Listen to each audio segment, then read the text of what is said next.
see you. Good to see you too. You ready? No.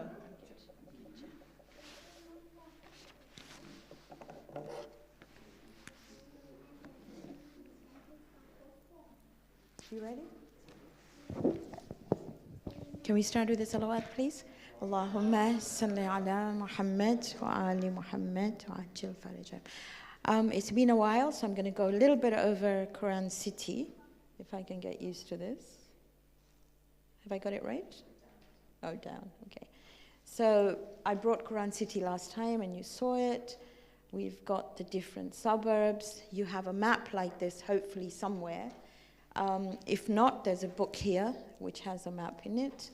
We went over the difference between Madani and Makki chapters. There was a chronological order of the Quran, and you can see the yellow ones are all Makki, the green ones are Madani. So Makki were revealed first, and then Madani. The demarcation line is actually Hijra.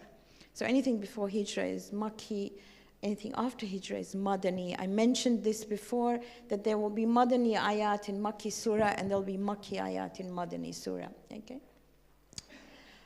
We talked about the gates, and I talked about the various different suburbs. Today we're going to look at Viewpoint Terrace, which is Surah Al-Mu'minun and Surah Al-Zumar. In essence, if you and I believe in the Quran, and we do, that's why we're here, we do that because we're Mu'minun. And we do that because we want to be companions of Jannah. Zumar actually means companions, or a faction of, or a part of. So it could mean both Jahannam and Jannah, as we will see in Surah Al-Zumar. But we're going to look at companions of Jannah. There's an ayah in Surah Al-Zumar that we will do, that the Prophet said, if I were to be given the treasures of the heavens and the earth, I would not exchange it for that ayah. And we'll talk about that when we come to it. So we're looking at Mu'minun and Zumar basically because there's a tick box in Zumar and in Mu'minun, basically in both of them, about who it is an actual Mu'min. And then obviously when I talk to children, whom I'm more used to than adults, it's people who zoom to Jannah. So you can't forget Zumar, okay? So it's zooming to Jannah. We've looked at most of these as in sections, so I'm not going to go over each one. What I'd like to go straight to is Surah Al-Mu'minun, and hopefully it should be in here. There you go, that's Surah Al-Mu'minun. You have it in your books, that's Surah Al-Mu'minun. And the first thing you will look at Surah Al-Mu'minun is its focus, which is something that I've been talking about for quite a while.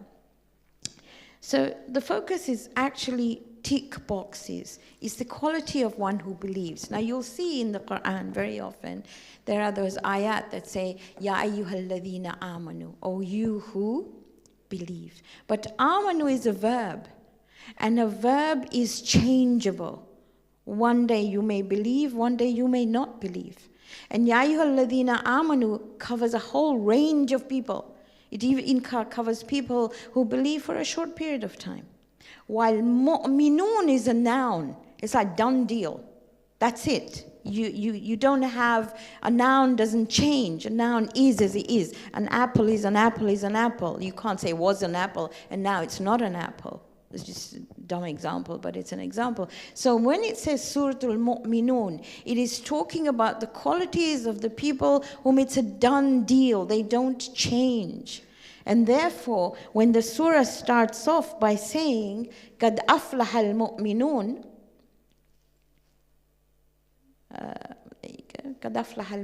it's saying it is a done deal. Those who tick these boxes are successful now and in the hereafter. And it's not rocket science to look at this tick box and say, well, if I tick those boxes, you don't have to look at other people, you've got to look at it yourself. If I tick those boxes, then definitely I'm done.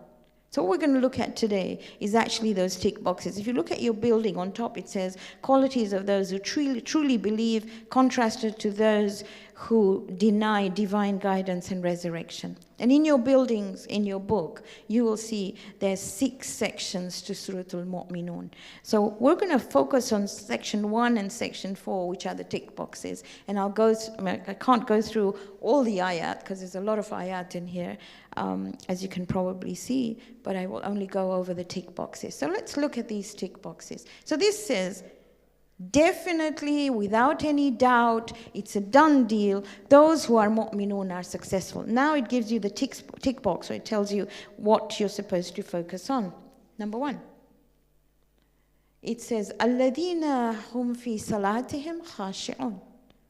In their salah, they have khushu. Now I was trying to find out how I can describe khushu, right? So if you look at Surah Al-A'raf, Surah number 7, later on you can look it up in your Qur'ans, you will see that the people of Musa, the Bani Israel, they were a little bit skeptical. Even the wise ones of Musa were skeptical, because they were saying, yeah, okay, fair enough. In the end, Allah gets the mountain to hover over them. For a minute, imagine a mountain hovering over you. That is khushu. Khushu is being in awe. And the only way I can be in awe of something or someone is if I understand. And I think I say this all the time. You can only be khashi'un in salah if you understand it. Otherwise you can't, because you're actually in the presence of the one who created you, or the one you're going back to. Okay, so the first tick box is those who are in awe of their creator in salah, which actually suggests that they are more in awe in salah, but they're in awe all the time. Next one. وَالَّذِينَ هُمْ عَنِ اللَّغْوِ مُعْرِضِينَ. They don't engage in anything that is unbeneficial. That's probably the best way I can put it. So none of their actions are not beneficial. Everything they do, they keep away from something that's non-beneficial activity. And somebody I was listening to was actually suggesting that very many times we get so used to the games on our phone that they become the absolute beat and all it of life, or Nintendo, or whatever it might be. So they keep away from that which is not beneficial. Okay, I'm not going to go through all the things, because there's many things. I think chilling out, is that beneficial? I don't know. You've got to work it out yourself. Okay. وَالَّذِينَ هُمْ لِلزَّكَاةِ فَاعِلُونَ. They doesn't say they give zakah. Let's go over it again. They don't look at the translation. That's those are different translations. وَالَّذِينَ هُمْ لِلزَّكَاةِ. They do zakah. They don't give zakah. When I say they don't give, that means they give zakah anyway. But these people are those who do zakat. Now, if you look up zakat, sadly, as tashayyu, we tend to think that zakah is only 2.5% or whatever percentages of gold coins and whatever, and we say we don't have to give zakah. However, everywhere in the Qur'an is وَأَقِيمُوا الصَّلَاةَ وَآتُوا zakah. So it cannot just be that fiqhi part. It is about, zakah actually means to be able to cleanse oneself. So continuously they're looking at ways of improving themselves. So that's the other tick box. وَالَّذِينَ هُمْ لِلزَّكَاةِ فَاعِلُونَ. So they do zakah. So they're engaged constantly in trying to change themselves. وَالَّذِينَ هُمْ لِفُرُوجِهِمْ حَافِظُونَ. Their intimate behavior, or their behavior is, I'm going to try and put this in the right way, okay? So they are mindful of their intimate behavior. They don't do things that are permissive. They're very, very mindful. That's what it's trying to say. إِلَّا عَلَىٰ أَزْوَاجِهِمْ, except that which is halal, basically. And if they do go beyond the limits, then they're exceeding the limits. So I'll just put it in one sentence. They are engaged in decent behavior. Can I put it that way? That makes it more easier to understand. Okay. وَالَّذِينَ هُمْ لِأَمَانَاتِهِمْ وَأَحْدِهِمْ رَاعُونَ. They're very trustworthy. One of the things we call the Prophet is TTC, truthful, trustworthy, and compassionate. So these people, tick box, are they trustworthy or not? Can you entrust them with something, especially a secret? Can you tell them? And will they keep him? Do they keep their promises or not? And again, it's talking about myself, not about everybody else. So that's my tick box. Next one. وَالَّذِينَ هُمْ عَلَى صَلَوَاتِهِمْ يُحَافِظُونَ. They're very protective about their salah. Very, very protective. Now, the Mufassirin have suggested that not only do they feel unsettled if it's time for salah and they've not praying, that's one bit. But the other bit is they recite the nafila and salatul layl, because nafila protects your main salah. That's what the Mufassirin say. You can look at me and smile, but hey, that's how that works, okay? So, وَالَّذِينَ هُمْ عَلَى صَلَاتِهِمْ يُحَافِظُونَ. Do you feel unsettled when it's time for salah? I talked to the children at workshop, and every single assembly, I asked them for times of salah. Now, because they are khojas, and I am very proud to be a khoja, they only know Fajr, Zohar, and Maghrib. So what happens to Asr and Isha? Whenever I ask them, in fact, Stanmore is quite good now, because if you look at Stanmore's salah time, it's got Asr and Isha as well. You don't become a non-tashayyu if you pray Asr and Isha separately. Okay, it's just a thought. So, وَالَّذِينَ هُمْ عَلَى صَلَوَاتِهِمْ حَافِظُونَ. Incidentally, if you have work and school and you can't pray at those times, at least at the time of salah, raise your hands because your du'as are heard. أُولَٰئِكَ هُمْ وَارِثُونَ. These are the inheritors of Jannah. الَّذِينَ يَرِثُونَ الْفِرْدَوْسَ هُمْ فِيهَا خَالِدُونَ. There is nobody here who doesn't want to go to Jannah.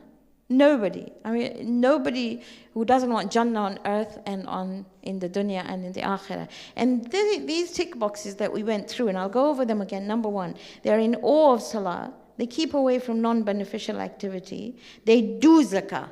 So they give zakah as well, but they do zakah. So they're engaging and correcting themselves.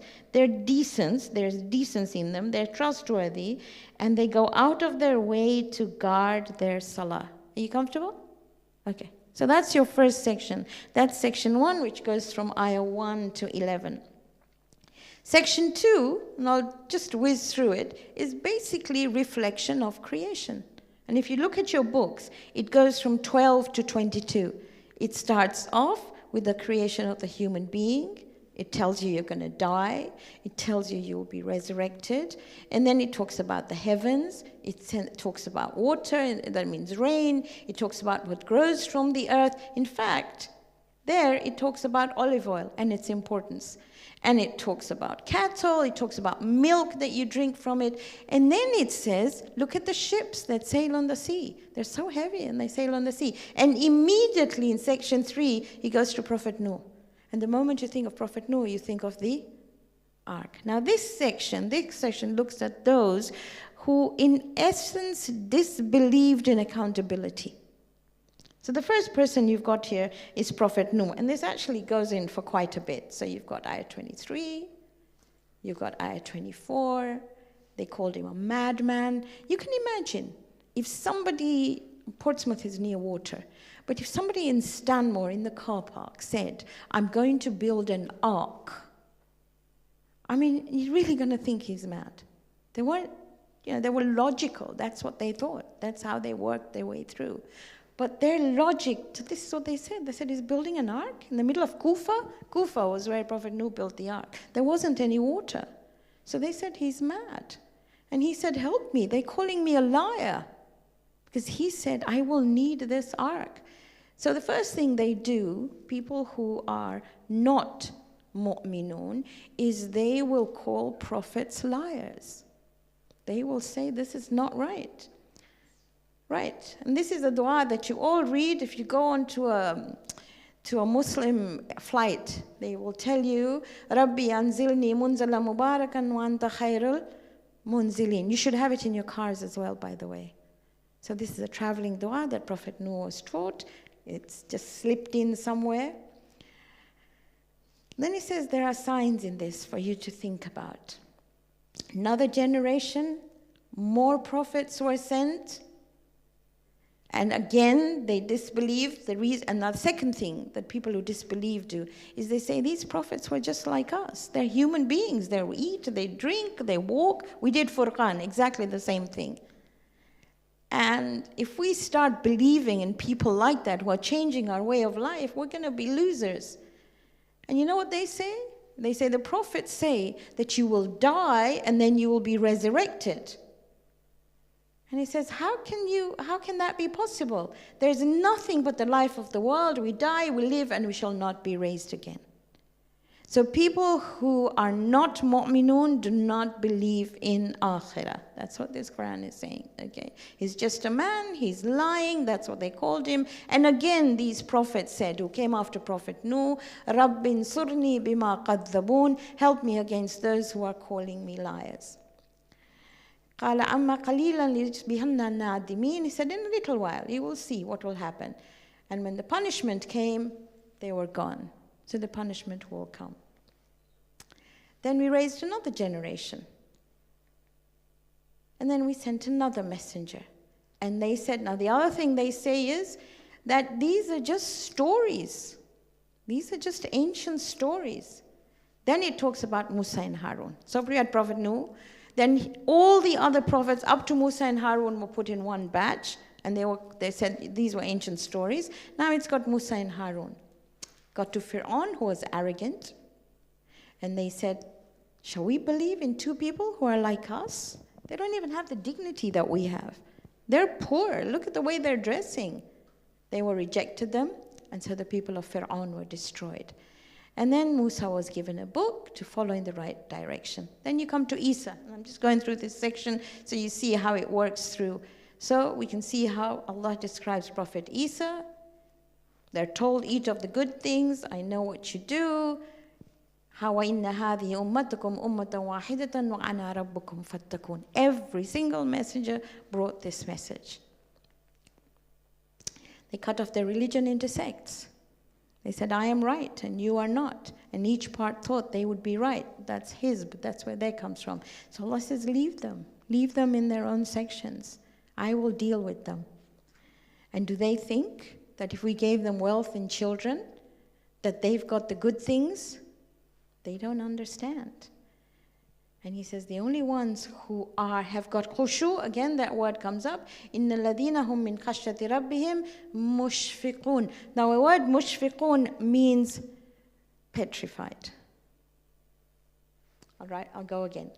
إِنَّ الَّذِينَ هُمْ مِنْ خَشْيَةِ رَبِّهِمْ مُشْفِقُونَ. They're absolutely petrified. They're scared of doing anything wrong, basically. وَالَّذِينَ هُمْ بِآيَاتِ رَبِّهِمْ يُؤْمِنُونَ. Now these are the good people again. We're now into section 4, by the way. Sorry, I didn't tell you that. That's section 4. We go into another tick box. Let's go back. Here. They have khushu, and here khushu means they are petrified. They're petrified of doing anything wrong. Next tick box. They believe in the Qur'an. The Qur'an is known as a unifier. وَالَّذِينَ هُمْ بِآيَاتِ رَبِّهِمْ يُؤْمِنُونَ. You can be of any of those sects that this talks about, but the Qur'an brings you together. It makes no difference which of the sects you belong, whether you're Sunni or Shia or whoever you are. You pick up the Qur'an, everybody wants to do the lesson with you. You pick up Arabic, everybody wants to do Arabic with you because it doesn't have anything. It's known as a unifier. So he says they believe in that which unifies. وَالَّذِينَ هُمْ بِرَبِّهِمْ لَا يُشْرِكُونَ. They don't associate anything with Allah. This is your tick box going along. If you look at your books, you've got that on your building, so you may not need to write it. وَالَّذِينَ يُؤْتُونَ مَا أَتَوْا وَقُلُوبُهُمْ وَجِلَةٌ أَنَّهُمْ إِلَىٰ رَبِّهِمْ رَاجِعُونَ. When they give out, when they give charity because they know they will return to their Rabb. Not because of anything else. They don't want a name, they don't want to put anything out there, but they know they will return to their Rabb, and that is why they give in charity or they do something good. أُولَٰئِكَ يُسَارِعُونَ فِي الْخَيْرَاتِ. You talk about سَارِعُونَ. سَارِعُ is to run. So whenever they see a good deed, they run and they always win. They don't wait I'll give you an example because you're all looking like you're going to sleep. So what we did at Stanmore one day on a Saturday was it's changed now, but we have stairs that go upstairs at the back. If you've been to Stanmore, you know that. So we took a packet of crisps and we spilt it all down the stairs. Yeah, don't look at me like that, okay? We did that. And then we thought, at the end of workshop, we'll go and have a look at what happened. I can tell you that the crisps were ground into the carpet. Not one person picked them up yet. At home, if I see a tiny little hair, I will pick it up from the carpet. So that, in essence, is saying when you see a good deed to be done, whether it is picking up whatever it is, crisps from the floor, they will run to do it, and they will win. So I'll tell you about Allama Majlisi. Maybe I've said it before, but I'll repeat it again. So Allama Majlisi is known to have written Biharul Anwar. You know Biharul Anwar, right? The Oceans of Light. It's about 114 volumes, whatever it is. And he used to do a plait, and he used to pin his plait to the wall, so that if sleep came over, it will wake him up again. That is Allama Majlisi. That's the guy he is. So Allama Majlisi, when he dies, or rather he and his friend do a pact. Whoever dies first will come in the other person's dream. So Allama Majlisi dies first, and his friend narrates that I didn't see him in my dream at all. And that was quite a long time, and he said, I saw him after a long time, and I said, what's the problem? How took you so long to come in my dream? So he said, when I went into my grave, they said, Majlisi, what did you bring? He said, what do you mean, what did you bring? Biharul Anwar. So many volumes, I wrote it. So they said, Majlisi, what is on the cover? He said, my name. He said, well, whoever reads it till Qiyamah will give you the ajr that you have. But what did you do that you did solely for Allah? And he said, I couldn't remember, just couldn't remember. So he said that two things. Now, two things come up. One is that when I was writing this book, a fly came and sat on the ink. And I thought, oh God, is this fly stopping me from writing? But I waited till the fly had finished drinking its water or its share of the ink, and then I started writing, and Allah accepted it. The second one says that Allama Majlisi says that I was called to the king's court, and I had to go there, and they came in all their magnificent, whatever people they came with, their horses and whatever they were, their carriages, they came to take me. And he said, I got into the carriage, and this man who talks to me all the time, was sitting on the side of the road, and he said, Majlisi, I have one more question. And he said, my first instinct was, you know what? He'll be there when I come back. And these people, I can't make them wait. But then as I went across, I thought, no, it's not right. So I went all the way back, got these soldiers really angry at me. I sat down on the ground and I answered his questions, and Allah accepted that. So that is a good deed, by the way. Okay. All right.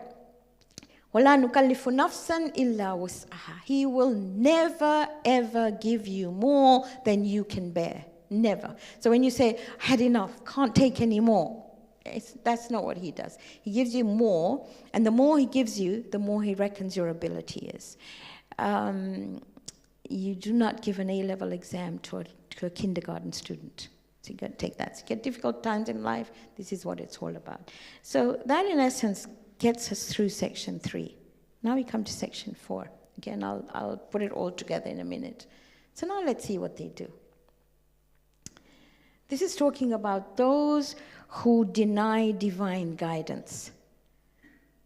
Their hearts are preoccupied with everything other than Allah. There is no balance in dunya and akhirah. This says, بَلْ قُلُوبُهُمْ فِي غَمْرَةٍ مِّنْ هَذَا وَلَهُمْ أَعْمَالٌ مِّن دُونِ ذَلِكَ هُمْ لَهَا عَامِلُونَ. They're always distracted. So if you told them, come to a majlis, come to a class, too much. There's too much distraction going on. And then he says, until their easy lives, and this is talking about the elite, حَتَّى إِذَا أَخَذْنَا مُتْرَفِيهِمْ are those who do asraf. Mutrafihim are the elite. He says, when they are even touched with a little bit of difficulty, they cry out for help. And he says, don't cry out now, on that day. This is a warning, by the way. You will not get help from us. And he says, look, we recited our communications to you, but you thought you didn't want to listen to the Qur'an. You didn't want to learn about the Qur'an. And you were mustakbirin.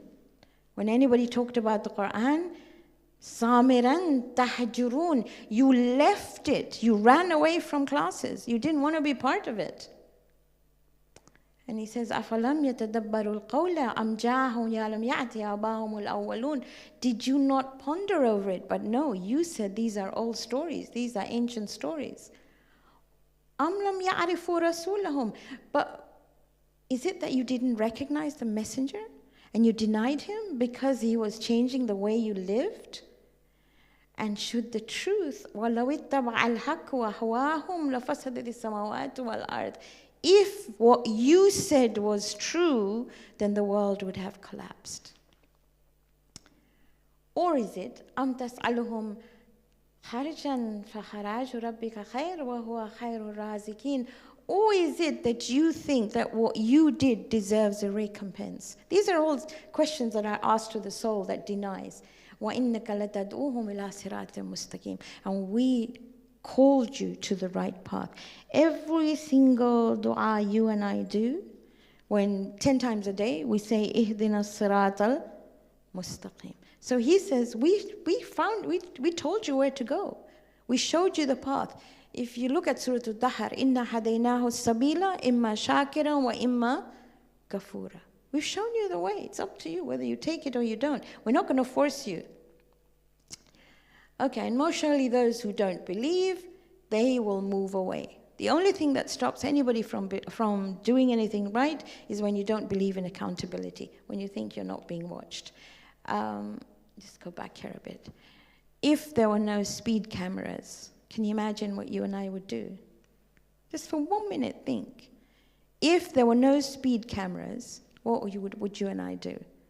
Especially when it was a clear road, there was nobody looking, and you thought in your mind that everything was okay. So in the same way, if I don't believe in accountability, I'm going to do what I want. And this is exactly what they did. So he says, one of the things of not being a mu'min is that you don't believe in accountability. And then he says, وَلَوْ رَحِمْنَاهُمْ وَكَشَفْنَا بِهِمْ مِنْ ضَرٍ. When they have an issue, when there's a problem in their lives, and we make it better for them, khalas, they forget who we were. But when they have a problem, they'll tell you, do dua for me, do this for me, do tasbih for me, show me an amal, all the rest of it. And he says what they don't understand is they have already been punished because they don't have a direction to go towards. And then when the door of azab comes, they will despair. And he says, have you just thought about the ears and your eyes and your hearts? Have you ever thought about how to be grateful to those? وَهُوَ الَّذِي ذَرَأَكُمْ فِي الْأَرْضِ وَإِلَيْهِ تُحْشَرُونَ. Have you thought about how you multiplied in the earth? And he gives you death. And it's in control, the night and the day. These are just reflections, by the way, that he gives you. And they will still say, this is basically what the ancient people used to say. And again, they say, how can I believe that I am going to die and I'll become dust and bones and that I'm going to be raised again? They just cannot get it into their heads. And he says, whose is the earth? Think about it. If you say that, if you ask them, whose is the earth? كُلِّ مَنِ الْأَرْضِ وَمَنْ فِيهَا إِن كُنْتُمْ تَعْلَمُونَ. They will definitely say Allah. So the problem with the Quraysh and with everybody else is that they will not say there is not a God. They will not say there is not a creator. Again, كُلْ مَنْ رَبُّ السَّمَاوَاتِ وَالْأَرْضِ. If you're asked who is the Lord of the heavens and the earth, they will say Allah. But the only thing they will say, or what the Quraysh said and what many of us say, is that I believe there is a God, but I don't believe he should tell me what to do. I can do what I want. This is what the Quraysh used to say. So they knew it was Allah. All three questions say Allah, by the way. Okay. Right, let's go. And he said, but you believe there is a creator, but when we give you the truth, you don't believe. And then he says about those who say Allah took a son to himself. Ayah 92 says, Alimul ghaybi wa shahada fata'alla amma yushrikun. And finally, Rabbi imma, it's not finally, it's still got a little bit left. Rabbi imma turiyanni ma yu'adun. If you showed me what they have been threatened with, then I will understand. This is the Prophet saying it. Let me go back. The Prophet says, show me what they've been threatened with. Why? So he could tell them. And Allah is telling him it's going to make no difference at all, even if you tell them what they've been threatened with. So he says, فَلَا تَجْعَلْنِي فِي الْقَوْمِ الظَّالِمِينَ. Don't put me with the people who do dhulm. Okay. وَإِنَّا عَلَىٰ أَن نُرِيَكَ مَا نَعِدُهُمْ لَفَاضِرُونَ. And he's telling the Prophet, I don't have to show you. You just have to look at them, at the way they lead their lives, and you'll see what they have been threatened with. Now, this is an ayah that you hear in many, many majalis. idfa' billati hiya ahsanu sayyi'ah. So Allah is telling the Prophet, regardless of how evil they can be, how bad they can be, you don't change the way you are. You will still be good to them. So any of us who think that if somebody is bad, we've got to be bad towards them, that ayah tells you can't do that. I'll give you an example of Imam Zainul Abidin.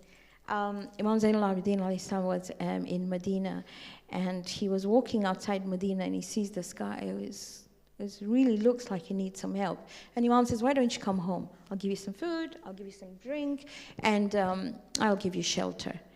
And he says, Ya Ibn Rasulullah, you have not recognized me. He said, I have. He said, no, you haven't. I am the one who put the spear into your brother Ali al-Akbar. You have not recognized me. So Imam said, we're not in a court of law now. Right now, you need food, drink, and shelter.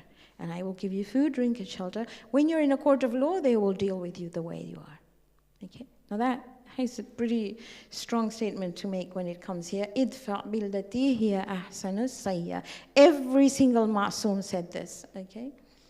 وَقُلْ رَبِّي أعوذ بك من همزات الشيطان. These are du'as. I seek refuge from you, from the evil suggestions of shaitan. Whenever you get bad thoughts, this is a good ayah. You could actually say just 97, 2397, even if you know the number of the ayah. The earth. كم لبثتم في الأرض عدد السنين. They will say, لبثنا يوما أو بعض يوم. A day or maybe part of a day. So the life of the world is not what we think it is. يَوْمٍ فَاسْأَلِ الْعَادِينَ. Keep account of it. We didn't even think it was long. And they were built in لَبِثْتُمْ إِلَّا كَلِيلًا. You lived only a little. If only you knew how short the life of the world was. And then finally, he says, you haven't been created in vain. There's a beautiful hadith of the Prophet which says that if the God that created the heavens and the earth and the stars and the seas and the sun and everything else, when he created you and me, he created you and me because he thought we were important in that big jigsaw puzzle. Without us, that jigsaw puzzle would not be complete. So there's nobody who can say that I'm not useful. So he says we have not created you in vain, and you will be returned to us at the time you're supposed to be returned. فَتَعَالَ اللَّهُ الْمَلِكُ الْحَقِّ لَا إِلَهَ إِلَّا هُوَ رَبُّ الْعَرْشِ الْكَرِيمِ. And finally, رَبِّ اغْفِرْ وَارْحَمْ وَأَنْتَ خَيْرُ الرَّاحِمِينَ. If you forget everything else about this surah, this is the last ayah. رَبِّ اغْفِرْ وَارْحَمْ وَأَنْتَ خَيْرُ الرَّاحِمِينَ. This is just a basic going through each ayah very quickly. However, what I'd like you to keep in mind is number one, Surah Al-Mu'minun is surah number 23, number one. Number two, Mu'minun is a noun. So you know it starts off with Qad aflahal Mu'minun. Definitely, no doubt about it, it's a done deal that those who are Mu'minun are successful. Then you go through a tick box. Now I've put down 12. You've got in your books, you've got 6, and then you've got another 7, but I've put 2 together. So let's go through those again. That's a tick box, okay? You've got them written down there. Number 1, they are in awe. Khushu in salah. By the way, I picked that out from near my desk. I keep it near me so I can see it all the time. They keep away from unbeneficial activity. Something that's not benefiting them, they don't go down that road. They do zakah. They give zakah as well, but they do zakah. So they're constantly correcting themselves. 4, there is a decency in them. They have a decency. They are mindful of their behavior, their intimate behavior. They're trustworthy. They protect their salah. They're God conscious. They believe in his signs. They don't associate with him. They are charitable, and they race towards good deeds. And finally, they're certain to their return to their Creator. So these are the tick boxes.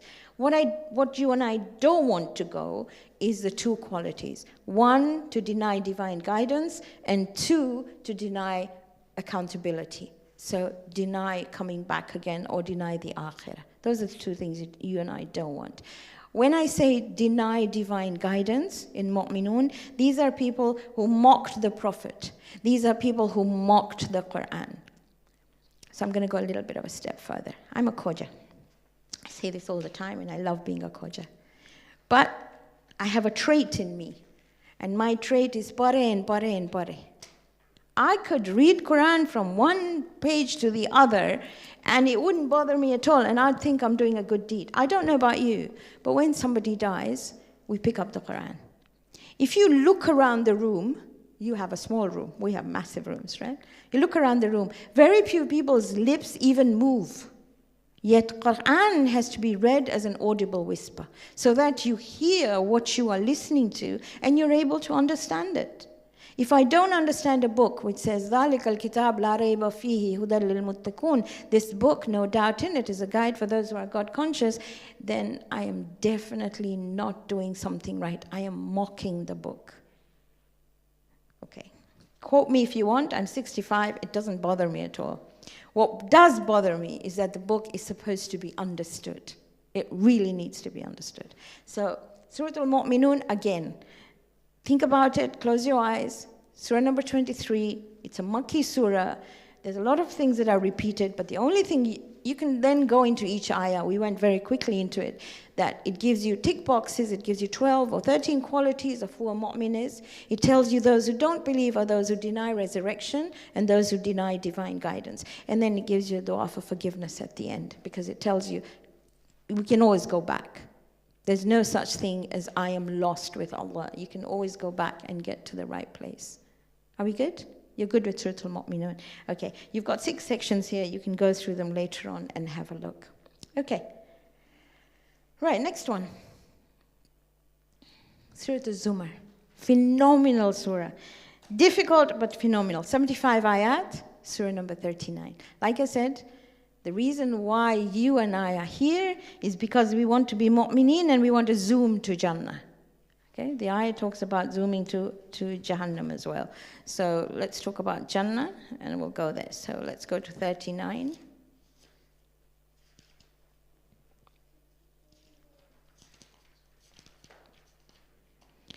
Okay, so if you look at Surah 2, you've got them in your books, by the way. You should have it somewhere.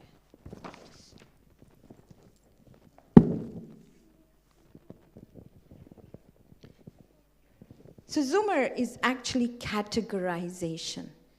So there's categories. That's what Zumar actually means. So if somebody says, what does Zumar mean? I know we've put it down as companions, but it's a category of people.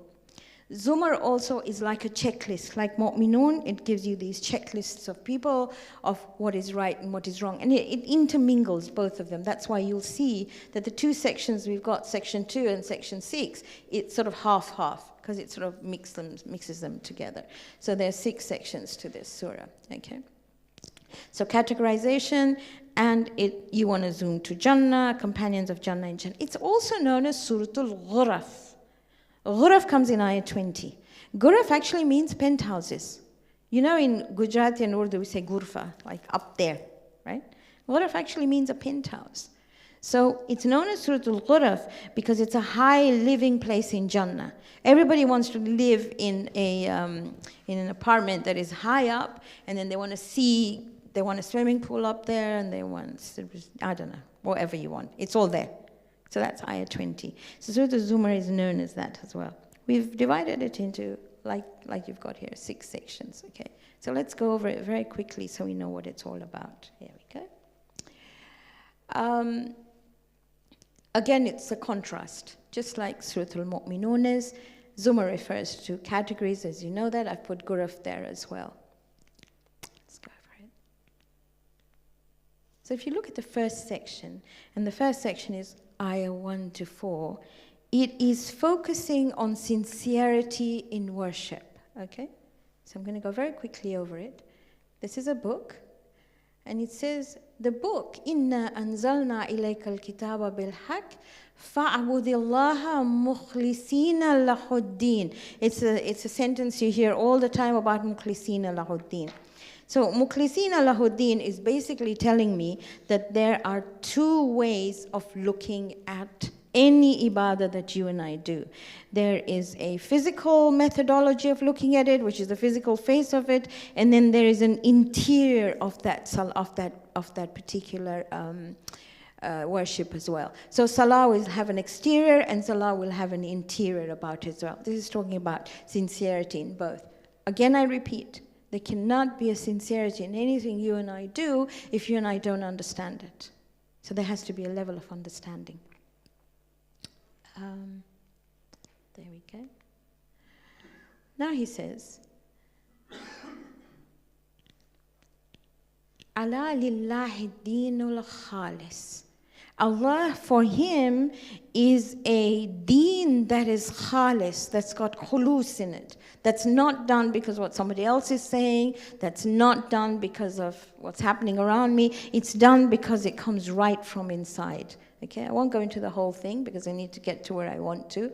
Again, he talks about those who say Allah took a son to him. So that basically takes you ayah 1 to 4. Now you will look at the different sections about what he's talking about, good and bad. Now he says, he created the heaven and the earth in truth, make the night cover the day. You will see so many references to the heaven and the earth and the night and the day. But always when you want to understand an ayah, look at the Asma al-Husna that go with it. Allah huwal azizul ghaffar. Can you see that? Aziz tells me he is mighty.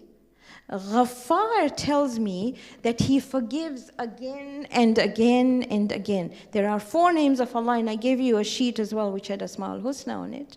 There are 4 names of Allah that refer to forgiveness. Ghaffar, Ghafoor, Tawwab, and Afu.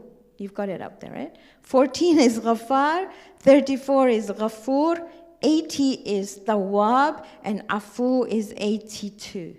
Okay? So here, when you look at it, he's telling you that just like the day and the night alternate, when you do something wrong and you do right and wrong and right and you ask for forgiveness again and again, I am always here to forgive you. Okay, next one. Then he talks about creation. He created you with triple darkness. All of us know about the amniotic sac and the womb and all the rest of it. So he's talking about creation there. And then he says, In takfuru fa inna Allaha ghaniyun ankum. One of the names of Allah is Al-Ghani. If you cover up the truth about him, it's not going to make any difference to him. He is Ghani. And then he says, وَإِذَا مَسَّ الْإِنسَانَ ضَرٌّ دَعَا رَبَّهُ مُنِيبًا إِلَيْهِ. When the human being is afflicted with something that is difficult, you will see he will call Allah again and again and again. And the moment his difficulty is averted, he forgets all the amals that were there. Yes? No? Okay, fine. Ayah 9. So now he's giving you a comparison. He says, here he talks about the person who calls Allah only when he is in difficulty. Now he contrasts it to a person who, amman huwa qanitun ana al-layl, the one who is consistent with his du'as, who is consistent with his sajda and his qiyam, and he is always worried about the akhirah, and he always wants the rahmah of his Rabb. And most of the time, in every majlis, or many majlises, you will hear this ayah, هَلْ يَسْتَوِي الَّذِينَ يَعْلَمُونَ وَالَّذِينَ لَا يَعْلَمُونَ. I don't know whether you've heard it before, but you will hear it in many majlises. Are those who know equal to those who don't know? Sadly, people like me will not quote the whole ayah, because the whole ayah is telling me, are those who are sure about the akhirah equal to those who are not sure about the akhirah? The knowledge here is about the akhirah, by the way. Okay. Now he says, قُلْ يَا عِبَادِي الَّذِينَ آمَنُوا ittaqu rabbakum. That's the order he gives you and me. Just be God conscious. That's all you need. If you know you're being watched, I'm not sure about you, but if you know you're being recorded like I am right now, you're very mindful about what you say. And then when you're not being recorded, what do you do? Is it the same behavior or not? Again, I will give you a story which will make you understand this ayah about taqwa. There was a man who used to go to the mosque every morning to pray salah. And one morning it was raining outside. So when he went to pray, there wasn't anybody there except himself. So he prayed Salatul Fajr. As soon as he finished, he heard a noise and he thought somebody had walked in. So he read his dua really slowly, loudly and slowly, and using a lot of time. When he looked back, it was a dog who had walked in to get shelter from the rain. Okay. So when I do something, I gotta know he's watching me all the time. Okay. Qul inni umirtu an a'budu Allaha mukhlisina lahu ad-din. We talked about khulus. That's what the Prophet said he was told to do. Wa umirtu li an akuna awwal al-muslimin. And I have been told that I have to submit. This is the Prophet talking, by the way. Okay.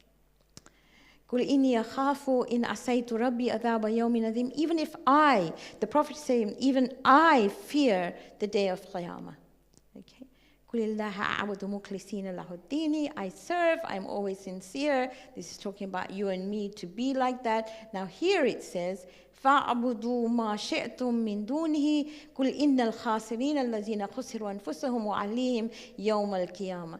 He says, the losers on the day of Qiyamah are those who will not only divert themselves to loss, but their families as well. Okay. Example, I sat on the dinner table and I start talking about someone. My family has not got a choice but to hear the stuff that I say. So I'm dragging them down with me. This is what happens. I don't even want to say it because it scares me. It doesn't even say a agitation of fire. It says different shades. Dhulalim minan nar, I don't know where coverings come from, but dhulalim minan nar is different shades of fire, depending on what I said or what I do. And then he says, those who keep away from taghut. I'd like to just go over that meaning for a minute.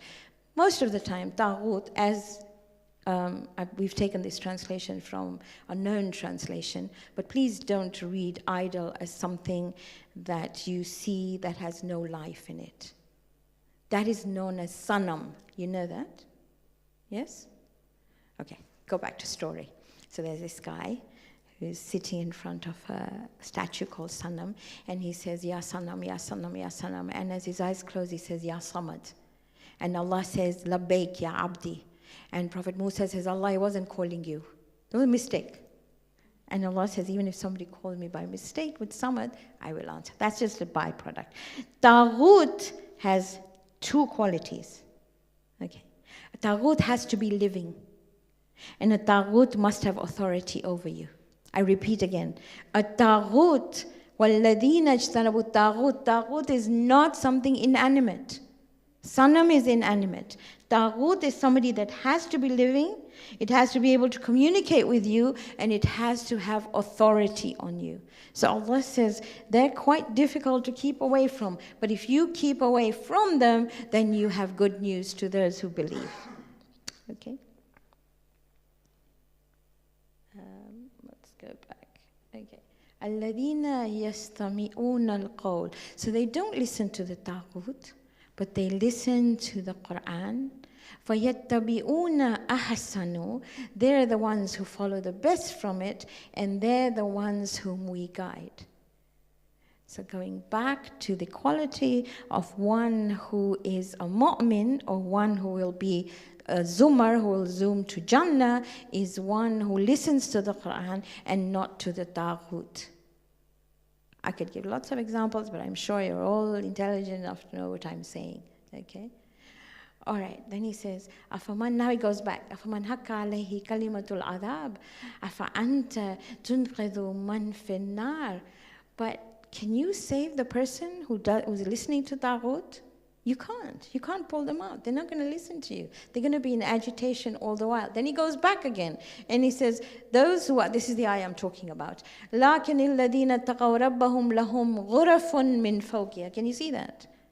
So those who listen to the communication of their Rabb, which is the Qur'an, and they don't listen to Taghut, they will have these penthouses, there will be rivers flowing there, and Allah always keeps His promises. Ayah 21, he talks about the earth and he says, look, even when things are broken, which you see in autumn, they will come back. And he says up there, إِنَّ فِي ذَلِكَ لَذِكْرَ لِأُولِي الْأَلْبَابِ. It is a sign for people who think. If you and I thought about the changing seasons, we would know what Allah is capable of. Okay. Now he goes back again. He says, أَفَمَنْ شَرَحَ اللَّهُ صَدْرَهُ لِلْإِسْلَامِ. شَرَحَ الصَّدْرَ is like when you come home. I don't know about you, but you and I may go on holidays. And when we go on holidays, we could stay in the best hotels of the world. Or we could go in the best places of the world where it doesn't rain like this, and it's not gray like this, and there's a lot of sun. Yet, when you come home, and it could be a hut you're coming to, you say, I have come home. That is Sharah as-Sadr. So he says, these people, when they hear anything about the Qur'an, when they hear anything about Islam, when they hear anything about Allah, they feel at home. That's how they feel. There is a light in their heart every time they hear something like that. There are people who will tell you, reading Quran gives me a bit of absuk. You know what absuk means, right? I just feel a bit agitated because I don't know what I'm reading. And there'll be people who say, it gives me a lot of peace. So it's entirely up to you how you feel about that. He says, if their hearts are hard, they will not feel at home with this at all. Again, he says, أَفَمَنْ يَتَّقِي بِوَجْهِ سُوءَ الْعَذَابِ يَوْمَ الْقِيَامَةِ وَقِيلَ لِلظَّالِمَ ذُوقُوا مَا كُنْتُمْ تَكْسِبُونَ. He gives an example of those who are worried about Qiyamah and then those who are not. And then he tells what they do. They rejected prophets.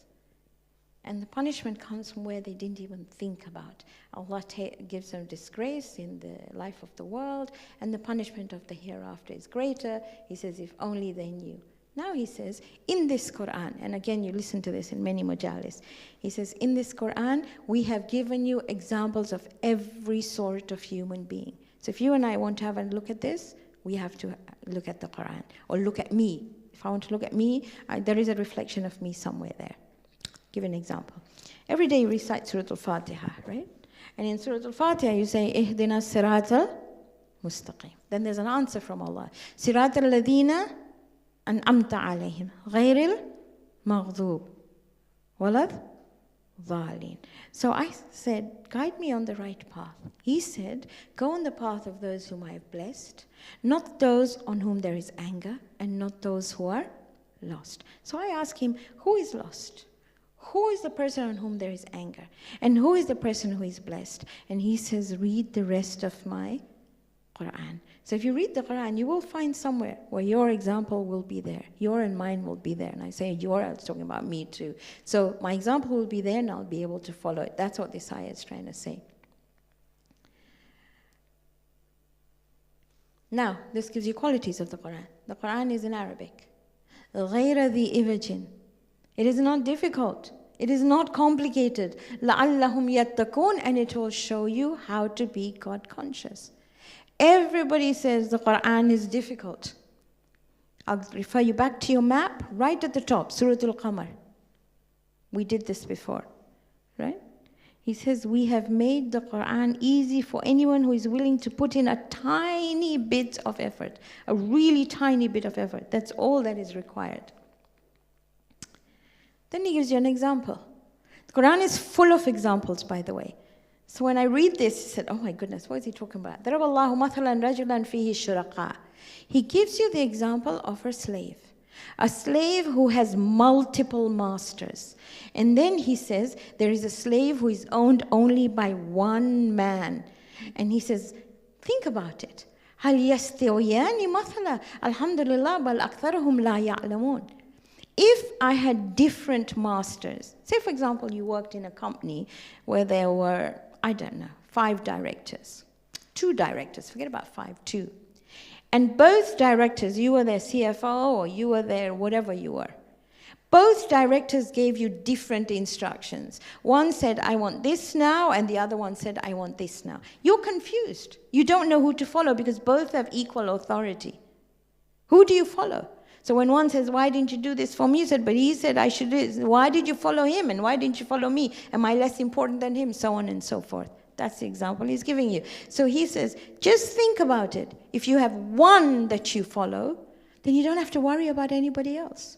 So the idea to me and you here is Zumar, that you and I have one master, one Allah. Everybody else comes after him. Okay?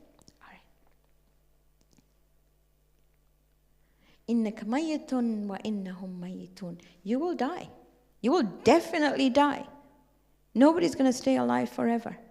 And you will go back to him. ثُمَّ إِنَّكُمْ يَوْمَ الْقِيَامَةِ عِنْدَ رَبِّكُمْ تَخْتَصِمُونَ. And you will go back on the day of Qiyamah and you will say, well, this was my master, but these people told me about things to do as well. I'm not sure about you, but many times in life, we tend to take people as our masters. Gujarati ma we say, Manaso Sukese. So more worried about what Manaso Sukese than what Allah says. This is what he's trying to say. You will contend with them and you'll say, why did you do this? Sorry, where am I? There we go. Faman adlamu, who is more unjust than one who lies about Allah being his master. وَالَّذِي جَاءَ بِالصِّدْقِ وَصَدَّقَ بِهِ أُولَٰئِكَ هُمُ الْمُتَّقُونَ. The only one who is God conscious is the one who accepts the truth. لَهُمْ مَا يَشَاءُونَ عِنْدَ رَبِّهِمْ. They will have whatever they wish. They are muhsineen. This is jaza al-muhsineen.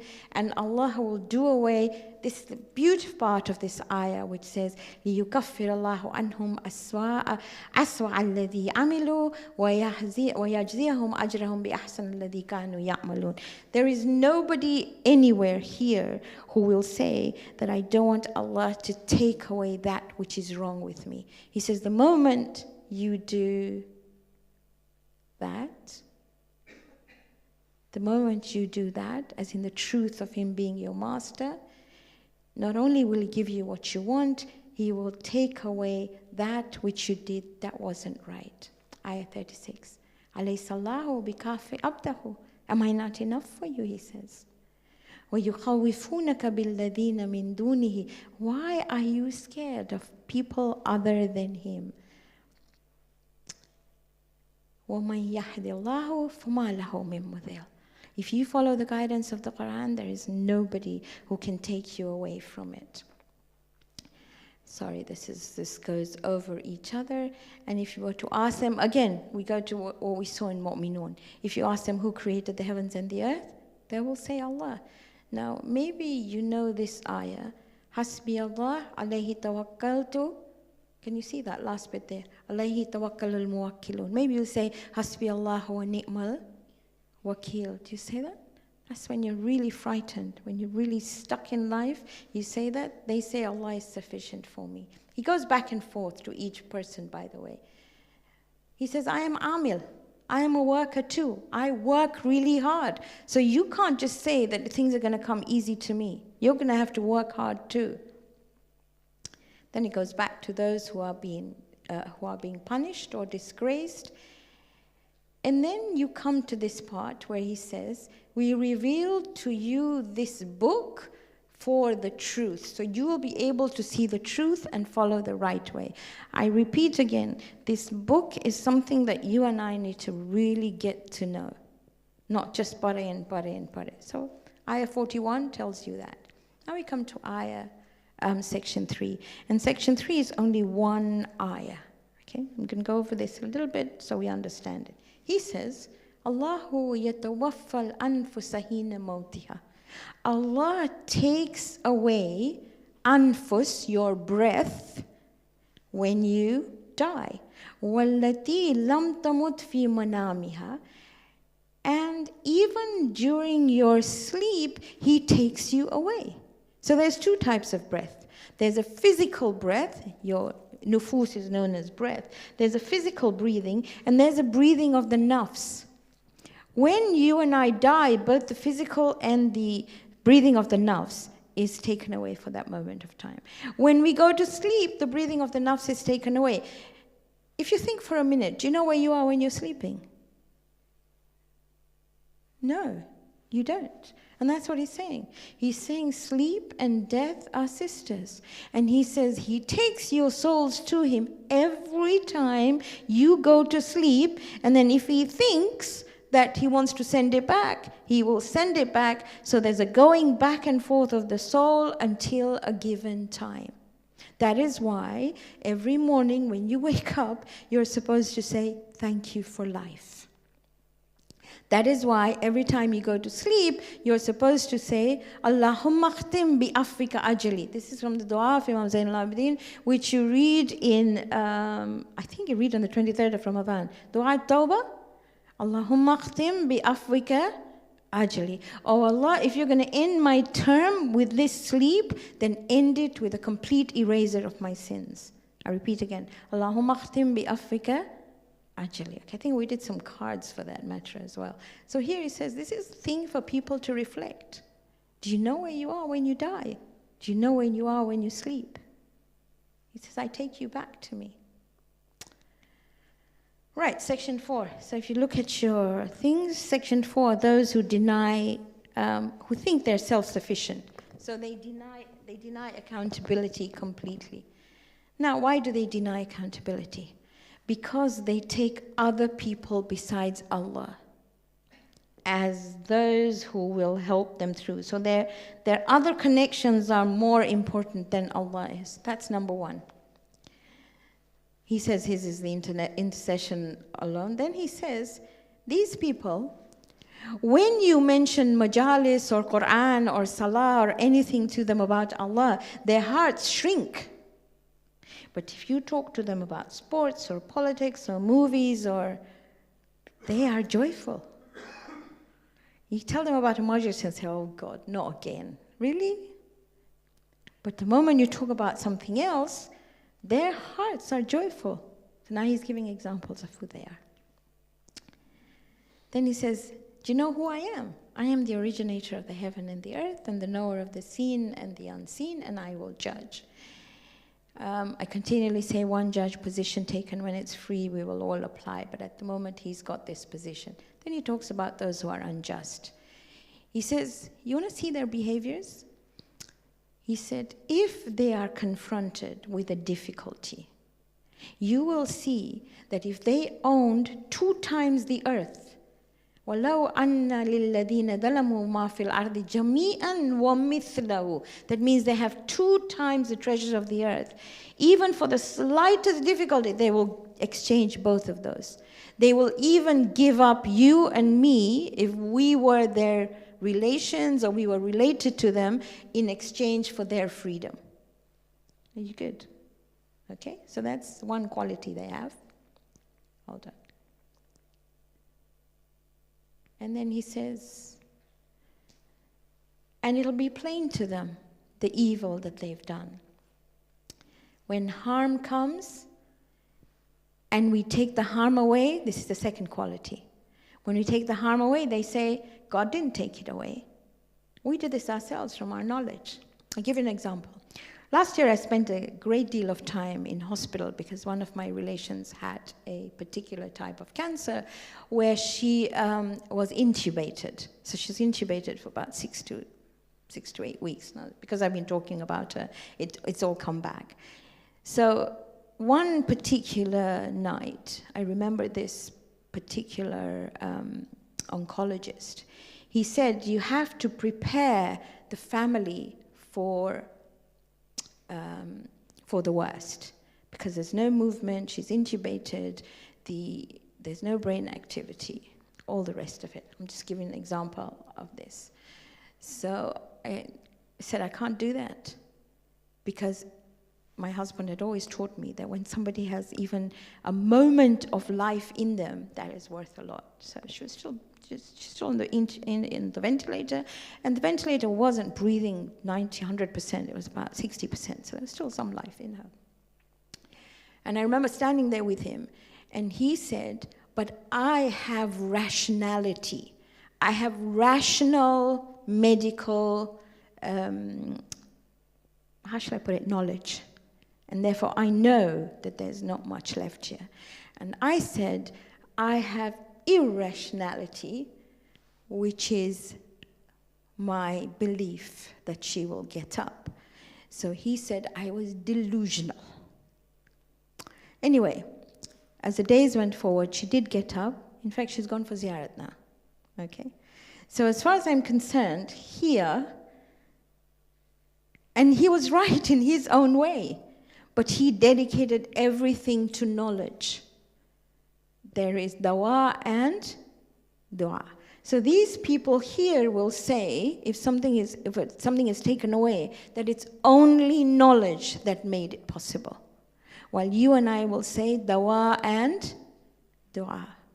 Are you with me? Yes? Okay. I'm just trying to make this a bit clear.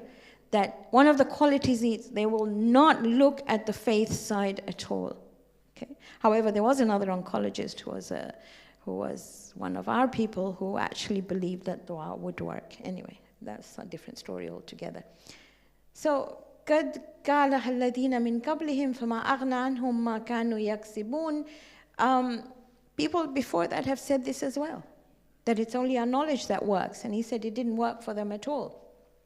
Just look at history and it will tell you. It talks about those who were unjust and how evil befell them. They didn't believe in anything at all. Now this is what the Prophet said. He would not exchange for the world and everything in it. If you forget everything about today, this is one ayah you cannot forget. قُلْ يَا عِبَادِيَ الَّذِينَ أَسْرَفُوا عَلَىٰ أَنفُسِهِمْ. So those people relied only on their knowledge. These people, when they were in trouble, when they felt they had wasted time, when they had wasted their souls, when things were difficult, they turned to Allah. And they say, we've got nothing. We're really bad. We've done really bad. He says, La taqnatu min rahmatillah. Don't you dare despair in the mercy of Allah. There is nobody who's too far gone with Allah. There is nobody who has done so much wrong that they cannot be saved with Allah. Therefore the Prophet said, this ayah, if you gave me the treasures of the world and the heavens, I would not exchange it for that. La taqnatu min rahmatillah. Inna Allaha yaghfiru dhunuba jami'a. Allah forgives all sins. Innahu huwal ghafurur rahim. And I told you that whenever you have the Asma al-Husna, they tell you what the ayah is about. Ghaffar, I told you, which is number 14, is where Allah forgives again and again and again. Ghafur is that sin which you have deep inside your soul, but you cannot even tell anyone, and it really hurts you. He will forgive. He says, La taqnatu min rahmatillah. Therefore, by extension, I cannot judge about anybody else. I cannot say, but she did this and he did this, therefore they are unsavable. There's nothing like that. So I repeat again, Ya ibadi alladhina asrafu ala anfusahum la taqnatu min rahmatillah inna Allaha yaghfiru dhunuba jami'a. That's why you and I are told, whenever you have free time and I have free time, astaghfirullah all the time. And then he says, Wa anibu ila rabbikum. Anibu means again and again and again and again, turn to your Rabb. Just go back again and again and again. He's the only one who will not, time and time, just go back to him. Wa aslimu, submit to him. Lahu min qablihi ya'tiyakumul adhab thumma la tunsarun. Before you are punished, otherwise at that time you won't be helped. So even at the point of death, if you remember to say astaghfirullah rabbi, but that will only come if there's a habit of saying it again and again and again. Then he says, وَاتَّبِعُوا أَحْسَنَ مَا أُنزِلَ إِلَيْكُم مِّن رَبِّكُم. Follow what has been sent to you as the best from your Rabb, or that which is the most excellent, and implement it. In other words, it's talking about the Qur'an. And يَأْتِيَكُمُ الْعَذَابُ بَغْتَةً وَأَنْتُمْ لَا تَشْعُرُونَ, and you won't even perceive it. You follow the Qur'an, it's never going to happen to you. So that's basically 53 to 55, which takes you to section 5. We now come to the last section. It's a bit of a scary section, okay? So we're going to look at ayah 56. These are people who took everything as a joke. أن تقول نفس ما حسرت على ما فرطت في جنب الله وإن كنت لمن الساخرين. So sakhir means a joke. We all know of people who can make a joke out of anything. So these people took life as a joke, okay? So he says, they never took life seriously. And look at their excuse. They said, you know what? If God had guided me, then I would have been a muttaqeen. This is the predestination lot. Nothing to do with me. You know, there's a Swahili saying where when you told people why they drink, they say, not our fault. God made us drink. Okay? So here he's saying their excuses that if God guided me, I'd be okay. And then they change their mind. So when they see the punishment now, which is in front of them, they say, now let me change my mind. Now they say, لَوْ أَنَّ لِي كَرَّةً فَأَكُونَ مِنَ الْمُحْسِنِينَ. Just send me back and I will do something good. So this sort of alludes to the fact that this may be talking about at the point of death. He says, Bala, no. Our signs came to you, our book came to you, فَكَذَّبَتْ بِهَا. You rejected it, and you were really proud. You said, I don't believe in any of this nonsense. And on the day of judgment, you will see them. And always when in the Quran you see وُجُوهُمْ مُسْوَدَّةٌ. Black does not mean black as in color of skin. If you take colors, if you kids do this all the time. On a circle, they draw different colors, and then they pull the string, and it becomes white. Lots of colors lead to white. A lack of color leads to black. So they have no color in their lives at all. Nothing. They have nothing that can color another person's life. That's why he says, وُجُوهُهُمْ مُسْوَدَّةٌ. A person in the Quran that is referred to as their face will be blackened means that they were so selfish they could see nothing but themselves. They wouldn't be able to bring color into anybody else's life. أَلَيْسَ فِي جَهَنَّمَ مَثْوًى لِلْمُتَكَبِّرِينَ. And they were very arrogant, obviously, and that's why Jahannam is made for them. And then he goes back. He says, those who are muttaqeen, evil will not touch them. لَا يَمَسُّهُمُ السُّوءُ وَلَا هُمْ يَحْزَنُونَ. They will never be sad as well. And then he talks about him being the creator of everything. لَهُ مَقَالِيدُ السَّمَاوَاتِ وَالْأَرْضِ. He has the treasures of the heavens and the earth. Nobody else has them. أُولَٰئِكَ هُمُ الْخَاسِرُونَ. Those who don't believe in it are in loss. قُلْ أَفَغَيْرَ اللَّهِ تَعْمُرُونَ يَعْبُدُ أَيُّهَا الْجَاهِلُونَ. And he says, why are you so ignorant? Well, it's not rocket science. Just serve me. Don't serve anybody else. Again, it's talking about those who associate with Allah. And here it says, وَلِلَّهُ فَأَعْبُدْ وَكُمْ مِنَ الشَّاكِرِينَ. Two things. Do ibadah, and you and I always say, إِيَّاكَ نَعْبُدُ وَإِيَّاكَ نَسْتَعِينُ. I'm only serving you. But with that, he says, gratitude, gratitude, gratitude. Now, I know we read Surah Al-Rahman when somebody's getting married. Because 31 times it says, I'm trying to wake you up. فَبِأَيِّ آلَاءِ رَبِّكُمَا تُكَذِّبَانِ. What will you, which are the ni'mah of Allah that you will deny? If you look at Surah Ibrahim, Surah number 14, ayah 34. وَإِن تَعُدُّوا نِعْمَةَ اللَّهِ لَا تُحْصُوهَا. If you were to count the blessings of Allah, you would not be able to compute them. And then he continues to say, we give you whatever you ask for.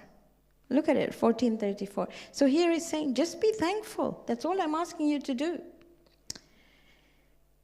And then he says, وَمَا قَدَرُ اللَّهَ حَقَّ قَدْرِهِ. They do not give Allah the qadr that they should give him, the honor that they should give him, the the status that they should give him. And he says, you know what? Don't you understand? Everything is in his hands. Ayah 68 talks about Qiyamah, when the trumpet will be blown, and then it says, وَأَشْرَكَتِ الْأَرْضُ بِنُورِ رَبِّهَا. The earth will shine with the light of his Rabb. وَوُضِئَ الْكِتَابُ وَجِيءَ بِالنَّبِيِّينَ. Now the book that is talking about is your and my book. It's talking about book of records, okay? And nobody will be dealt with unjustly. And then he says, maybe you should remember Ayah 70. وَوُفِّيَتْ كُلُّ نَفْسٍ مَا عَمِلَتْ وَهُوَ عَلِيمٌ بِمَا يَفْعَلُونَ. Each one of us will be given exactly what we did. So nobody will be denied anything. Right, now we come to Ayah 71, and this talks about Zumar. But Ayah 71 talks about, 71 and 72 talked about the Zumar of Jahannam. So look at your ayah in your books if you want. Have a look. It says, وَسِيكَ الَّذِينَ كَفَرُوا. Sika is to herd people, to send them all.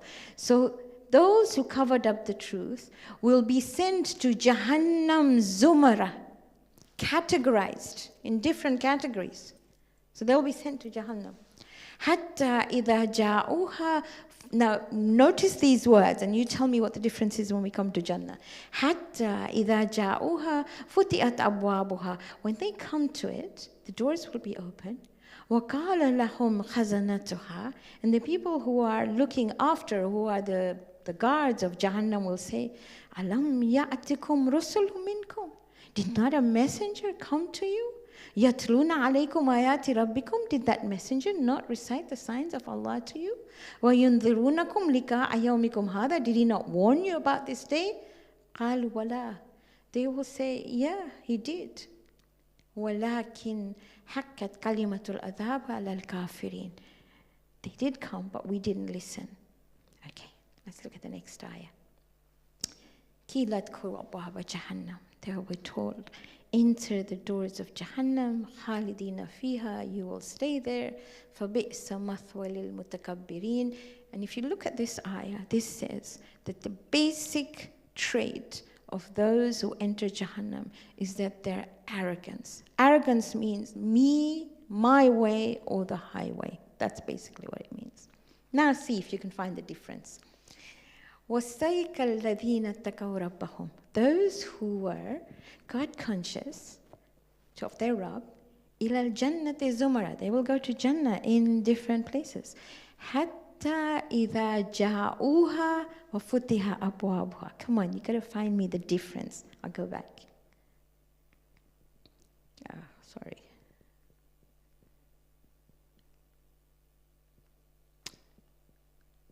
Look at the word there. وَسِيكَ الَّذِينَ كَفَرُوا حَتَّى إِذَا جَاءُوهَا فُتِحَتْ أَبْوَابُهَا. Can you see فُتِحَتْ أَبْوَابُهَا? Okay. Now tell me what the difference is here. It's very subtle. حَتَّى إِذَا جَاءُوهَا. What is the difference? Oh, come on. Really? You can't be that asleep. Okay, I will go back again. Look at فُتِحَتْ أَبْوَابُهَا. Can you see that? إِذَا جَاءُوهَا فُتِحَتْ. Are you good? Okay, so the door opened for them. Okay, what does it say here? حَتَّى إِذَا جَاءُوهَا وَفُتِحَتْ أَبْوَابُهَا. That small letter, that small word there tells you that the doors didn't open, they were already opened. That means they were just wide open. There is a difference between a door being closed and a door being always opened. A door that is closed means that somebody needs to, those people were standing there saying, didn't a prophet come to you? Is there any way we can save you? Is there anything you've got before we open this door to let you in? Okay, I'll tell you a story. We tell our children this before I finish. So when our children are in preschool, we tell them that you have to have a habit of saying Bismillahir Rahmanir Rahim. Yes? Is that what you tell your children? Sit, stand, go inside, say that. So these people who will be Zumar, and they will be going to Jahannam, get to the door, because they had a habit of saying Bismillahir Rahmanir Rahim. The moment the door opened, they said Bismillahir Rahmanir Rahim. And God said, stop. They can't go in. And the keepers of Jahannam will say, but why? Look at the wrong they've done. He said, I cannot allow one who calls me by my name of Rahman and Rahim to enter Jahannam. When we tell this to the children, believe me, we see 3-year-olds standing, sitting, doing anything, saying Bismillahir Rahmanir Rahim. But when they get to the age of their parents, they forget. So we have to continually tell them again and again and again. Are you good with that? The difference, so now you won't forget, will you? Hatta idha ja'uha, this one, wa futihat abwabuha. That door wasn't closed. It was always open. وَقَالَ لَهُمْ خَزَنَتُهَا. And look what the people here say. The guards of Jannah will say, Salamun alaykum. Tibtum fadkhuluha khalidin. You will be so happy here. You see the difference between what was said to the people of Jahannam and what was said to the people of Jannah. I'm telling you this, so whenever you think of Zumar, you think, I'm going to say Bismillahir Rahmanir Rahim. Whenever you think of Zumar, you think of the categories in Jannah and the categories in Jahannam, and you don't even want to cross Jahannam at all. Okay? And they will say, Alhamdulillahi alladhi sadaqana wa'adahu wa awrathana al-arda natabawwa'u min al-jannati haythu nasha. And they shall say, Alhamdulillah Rabbil Alameen, He made us inherit the land, and we will stay in this garden where we please. فَنِعْمَ أَجْرُ الْعَامِلِينَ. And remember, we talked about you have to work hard for it. And then, وَتَرَى الْمَلَائِكَةُ, you will see the angels singing the praise of their Rabb, and the angels will say, Alhamdulillahi Rabbil Alameen. Are you good with it?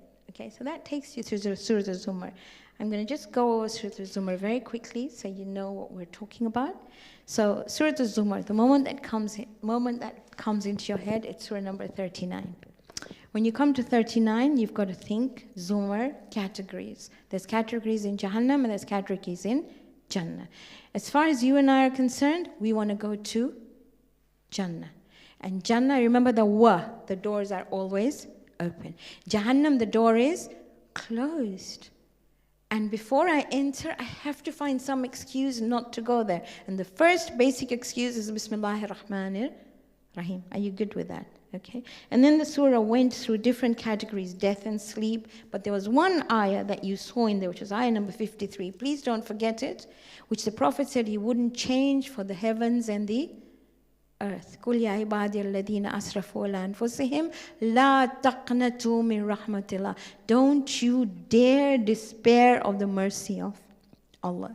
And the mercy of Allah is tied together with saying Bismillahir Rahmanir Rahim, because Rahman and Rahim are both merciful. Rahman is immediate, Rahim is permanent.